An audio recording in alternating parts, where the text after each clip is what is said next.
Morning routine, everybody. Here we go. First, I get up, get dressed, get ready.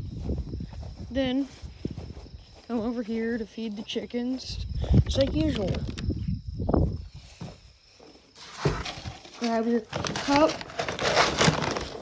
And this ain't actual main food because it's scratch grains.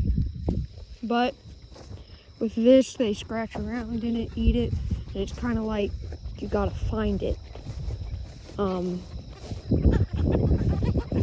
a little bit crazy this morning. Charlie! That's the dog. There you guys go. Yeah, see? Just spread out.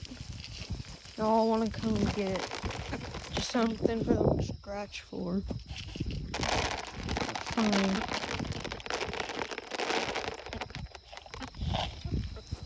Thing is, if you keep on doing that and stuff, it's just way easier to feed them because then they scratch around, and when you move them, you find more bugs to eat.